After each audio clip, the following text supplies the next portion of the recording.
Haqaiq bahasa Arab, bahasa kita, haqaiq ini banyak, plural. Satu dia tu, mufrad dia tu, bahasa Arab sebut jamak, banyak ni. Kalau satu je mufrad, bahasa Inggeris singular lah. Satu ni haqiqah ataupun hakikat. Kalau dia banyak, dia akan jadi haqaiq. Baik, apa artinya hakikat? Hakikat ini kalau kita tengok dari segi makna, yang sebenar, yang sebenar-benarnya. Jadi bila kita tengok dari segi makna yang sebenar, sudah tentu dia hanya kembali kepada satu saja, iaitu kembali kepada Allah. Dialah yang sebenar. Yang lain daripadanya itu disebut sebagai batil. Zalika bi anna Allaha huwal haq.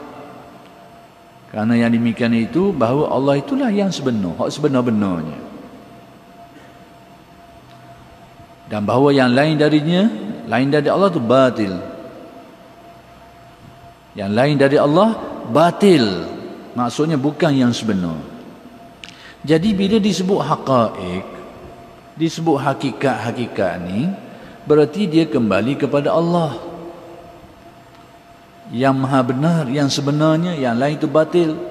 Dan yang lain dari Allah itu apa? Segala makhluk lah. Segala makhluk ini disifatkan sebagai batil. Batil dengan erti tidak memiliki hakikat yang sebenarnya. Kalau kita tengok kepada wujud, wujud sebenar hanyalah wujud Allah. Adapun makhluk ini, wujudnya itu bukan wujud yang sebenar. Wujud yang sebenar ni wujud yang tidak diciptakan, tidak ada permulaan, tidak ada kesudahannya, tidak bergantung dan berhajat kepada yang lain. Itu kewujudan yang sebenar. Kewujudan makhluk yang tidak sebenar ni diciptakan, ada permulaannya, ada kesudahannya, yakni ada kehancuran kebinasaannya, bergantung dengan yang lain. Ini wujud yang tidak sebenar. Jadi kita balik kepada istilah haqaiq ini, hakikat-hakikat ni, iaitu kembali kepada Allah. Dah kembali kepada apa? Maka ulama tasawuf menjelaskan, dipecahkan aspek yang dikatakan ketuhanan tu, dipecahkan kepada empat, iaitu kepada zatnya, kepada sifatnya, kepada asma, nama-namanya, dan kepada af'alnya. Ada yang pecah tiga saja, zatnya, sifatnya, dan af'alnya. Asma' tu dirangkum belaka, ada yang menjurus kepada zat, ada yang menjurus kepada sifat, ada yang menjurus kepada af'al perbuatannya. Tapi tak apalah, pecah ke mana-mana pun. Jadi bila disebut hakikat-hakikat ni, balik kepada benda tu,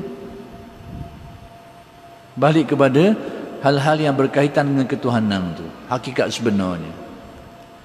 Jadi baik, kemudian dalam istilah ilmu tasawuf pula, hakikat ni bila seseorang tu mencapai benda tu,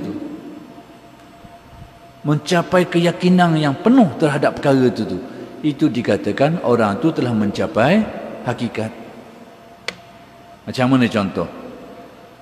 Contoh perbuatan Allah. Contohnya, kita nak faham istilahnya dulu supaya nampak. Bendanya bukan payah sangat. Kalau jelas molek, nampak je dan boleh difahami, insya-Allah. Cuma nak mencapainya itu adalah kesusahan, kesukaran sikit. Tapi untuk memahami bukanlah benda yang sangat payah kalau dijelaskan dengan baik. Baik, contohnya tentang af'al Allah, perbuatan Allah. Apa erti perbuatan Allah? Yang segala apa yang berlaku pada makhluk ni, yang melakukan segala perbuatan tu adalah Allah hakikatnya. Dah perbuatan apa yang berlaku pada makhluk? Apa yang berlaku dalam kehidupan kita lah. Hidup, mati, senang, susah, kaya, miskin, berjaya, gagal,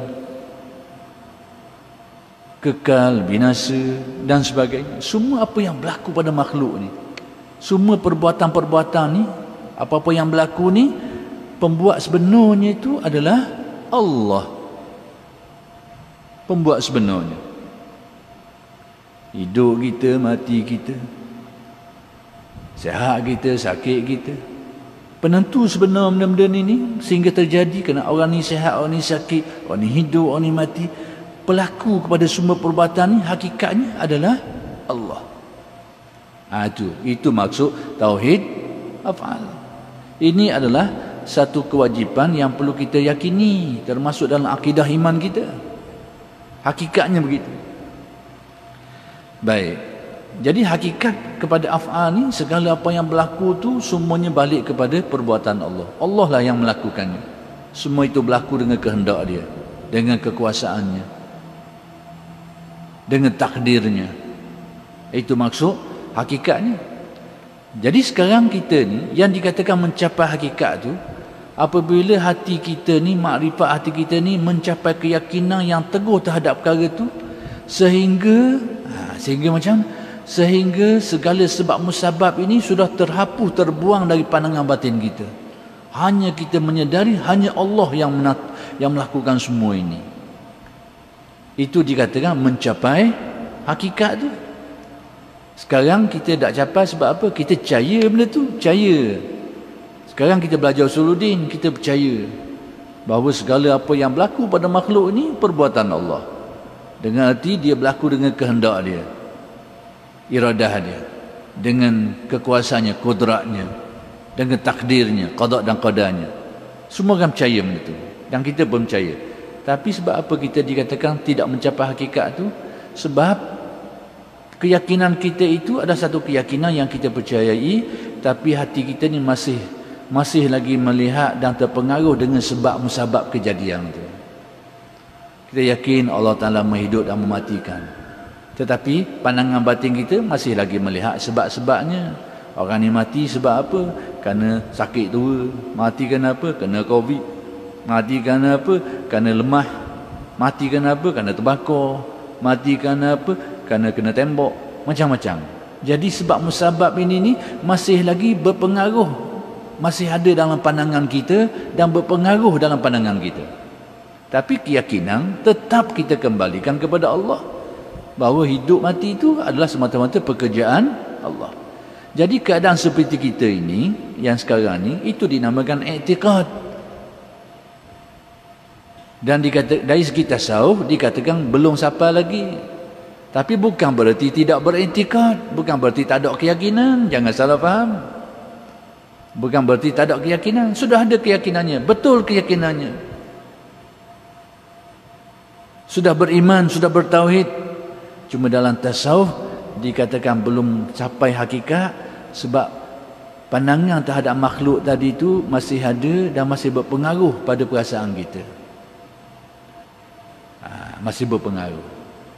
Tapi seseorang itu dikatakan mencapai hakikat af'al ni apabila Allah Ta'ala cabut dari dalam hati dia, hapuskan dari dalam hatinya pandangan terhadap makhluk-makhluk yang menjadi sebab ni, sehingga tidak dipandang olehnya lagi, sehingga terhapus pandang dari pandangan hati dia itu, sehingga tidak terkesan, terpengaruh ke dalam hatinya lagi. Hanya dia melihat Allah yang menentukan segala-galanya, hanya perbuatan dia, kehendaknya. Itu dikatakan telah mencapai hakikat. Jadi keadaan ini ni dalam istilah tasawuf orang panggil fana, terbuang, terhapus sebab musabab dari pandangan hati. Jadi sekarang kita tak sampailah situ, tapi keyakinan i'tikad kita sah, tauhid kita ada, i'tikad kita ada. Itu. Jadi bila dikatakan haqaiq ini dalam istilah tasawuf, iaitu orang yang mencapai hakikat itu, iaitu orang yang terbuang pengaruh makhluk dari dalam hatinya, hanya menyedari bahawa hak sebenarnya hanyalah Allah Subhanahu Wa Taala semata-mata. Contoh, contoh lain kita ambil. Contoh tentang zat, kewujudan Allah. Kita yakin bahawa pertama sekali Allah Ta'ala itu ada, tak ragu. Dan Allah Ta'ala itu adanya itu tidak ada permulaan, yang dinamakan kidam. Dan adanya Allah Ta'ala itu tidak berakhir, tidak binasa, yang dinamakan baqa. Adanya Allah Ta'ala itu tidak memerlukan kepada pencipta, tidak berhajat kepada pencipta, yang dinamakan qiyamuh binafsih. Dan adanya Allah Ta'ala itu Maha Esa, tidak berbilang-bilang, yang dinamakan wahdaniyah. Kita yakin kewujudan Tuhan yang ada sifat-sifat seperti ini. Dan Allah Ta'ala memiliki sifat-sifat kesempurnaan yang lain seperti kudrat, iradat dan sebagainya. Kita yakin. Kita tidak ragu benda ni. Kita ada iman dan tauhid terhadap perkara ini.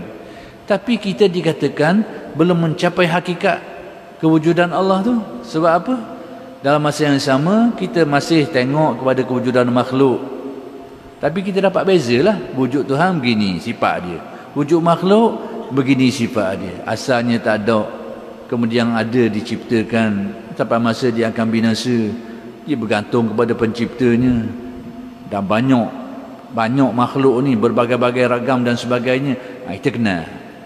Jadi dalam kita meyakini kewujudan Allah itu, dalam masa yang sama kita juga melihat dan mensabitkan kewujudan makhluk. Jadi itulah mukmin. Tidak batal iman dia, memang itulah mukminnya. Tetapi dalam tasawuf dikatakan belum mencapai hakikat dalam perkara itu. Dah bila disampai hakikat? Apabila Allah Ta'ala hapuskan dari dalam hati dia itu pandangan dan kesedaran dirinya terhadap makhluk, sehingga dia lihat makhluk ni seumpama tak ada pada pandangan hati dia.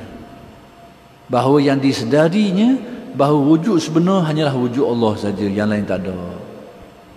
Yang dinamakan fana fil wujud. Itulah yang dikatakan mencapai hakikat. Jadi selama ni hakikat itu sudah ada dalam keyakinan kita. Cuma tinggal lagi kita belum mencapainya. Itu saja. Jangan kata tak ada hakikat pula. Apa yang kita percaya itu hakikat dah tu. Cuma kita belum mencapai hakikat itu secara tasawuf. Secara usuluddin sudah kita pegang kepada hakikat. Di sinilah orang mengaji usuluddin tak mengaji tasawuf dia nak beza. Dia ingat hakikat ni, hakikat hak dauti nak kabur gini-gini. Itu pecahan huraian dia. Dia bayangkan hakikat nak tinggi-tinggi, padahal hak yang ngaji usuluddin itulah hakikat. Cuma tinggal lagi dari segi jiwa dia, kerohanian dia dicapai tak benda tu. Tu je beza. Setengah orang dia mengaji usuluddin, lepas tu dia tak mengaji tasawuf atau dia baca kitab tasawuf, sini tempat dia keliru. Kau mulalah hakikat ni lah ilmu zaman dulu lah, tak ada dah zaman lah ni, untuk awliya sajalah, itulah inilah, macam-macam lah dia duduk jual ni. Itu dia. Hak punca sebenarnya tidak jelas tentang perkara ni. Jadi sekarang hakikat itu sudah ada dalam keyakinan kita. Cuma tinggal lagi kita ni dia katakan belum mencapainya. Kerana jiwa kita ni masih berkecamuk dengan makhluknya, dengan dunianya. Itu saja. Bila dihapuskan Allah dari pandangan batin kita, dari hati kita tu, maka tercapailah hakikat. Dari segi kefahaman bukanlah benda yang payah. Itu maksud. Demikianlah sifat-sifat Allah. Contoh yang lain, sifat kudrat Allah. Kita sudah meyakini bahawa Allah Ta'ala bersifat kudrat, artinya maha kuasa. Dan kuasa Allah Ta'ala atas segala-galanya. Segala-galanya secara umum. Untuk kita orang biasa ni, padang dah. Segala-galanya berkuasa atas segala-galanya secara umum.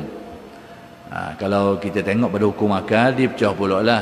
Wajibat, mustahilat, jaizat, kudrat ni bertakluk kepada mana. Itu bab takluk itu bukan fardu ain lah. Tapi kita faham secara umum sudah memadai. Kalau mengaji usuluddin, dia akan pecah lah pula. Takluk sifat kudrat tu. Supaya apa? Supaya dapat kita menolak segala syubhah-syubhah. Kita mengaji, orang mengaji usuluddin ni, mengaji takluk ni bukan taraf fardu ain. Tapi kalau dia faham benda tu, dia dapat mengelak daripada syubhah, keraguan yang kalau dibangkit dan ditimbulkan. Contohnya mana? Bila kita percaya Allah Ta'ala tu maha kuasa, dan kita kasih Allah Ta'ala maha kuasa atas segala-galanya, tiba-tiba ada orang tanya, tadi mu kata Allah Ta'ala maha kuasa, dah dia berkuasa tak nak menjadikan dirinya sebagai makhluk? Tadi mu kata Allah Ta'ala kuasa belaka, dan sekarang aku nak tanya Musa, Tuhan berkuasa tak Tuhan nak jadi diri sendiri sebagai makhluk? Dia nak jadi makhluk pula, boleh tak? Tadi mu kata dia kuasa, boleh buat apa saja.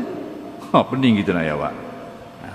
Jadi bila kita mengaji ilmu ta'aluk ni, tahulah tempat pelepah dia. Itu orang panggil ilmu-ilmu yang bertaraf ni, panggil nak tolak syubhah. Dan tarafnya bukan fardu ain. Tarahnya fardu kifayah. Nak tolak syubhah ni yang secara tafsili ni. Ijmal itu fardu ain. Yakin Allah Ta'ala Maha Kuasa atas segala-galanya, itu lepas qada fardu ain. Baik, sekarang ni contoh mudah, kita ambil bab kudrat. Allah Ta'ala Maha Kuasa atas segala-galanya, itulah hakikatnya. Kita percaya benda tu, kita yakin benda tu, berarti hakikat itu sudah ada dalam keyakinan kita. Cuma tinggal lagi kita ini dikatakan belum mencapai hakikat. Sebab apa? Di samping kita percaya kepada kekuasaan Allah, kita pun tengok kepada makhluk ni juga ada power ni, ada power itu, power ni. Sekalipun kita tahu kuasa makhluk ni hanyalah sebagai sebab musabab saja, tapi dia tetap ada dalam pandangan hati kita, tetap berpengaruh pada diri kita. Maka kita pada waktu itu dikatakan belum mencapai hakikat, tapi keyakinan, kefahaman dan keyakinan terhadap hakikat itu sudah ada, tapi belum mencapai. Dah bila akan capai hakikat ni? Apabila Allah Ta'ala bersihkan hati kita, hapuskan pengaruh-pengaruh sebab-sebab tadi tu, pengaruh kudrat-kudrat makhluk tadi tu dihapus, dikikis daripada pandangan batin kita, sehingga kita tidak lagi melihat melainkan hanya kepada kekuasaan Allah. Makhluk sudah terhapus, buang dari pandangan batin kita. Barulah dikatakan sebagai mencapai hakikat pada sifat kudrat Allah. Itu maksudnya. Jadi sekarang bila Syekh ni kata al-haqaiq, balik kepada maksud yang nak diberitahu oleh Syekh ni. Pertama sekali, maksud haqaiq, itu maksudnya. Bila sebut haqaiq dalam tasawuf, dia akan kembali kepada Allah Subhanahu Wa Taala, pada zatnya, pada sifatnya, pada asma'nya dan pada af'al perbuatannya. Tak lagi situ. Cuma tasawuf dilihat dari segi pencapaian batinnya. Kalau tengok dari segi kefahaman, keyakinan, itu panggil tauhid, akidah tauhid kita. Tasawuf pencapaiannya. Baik.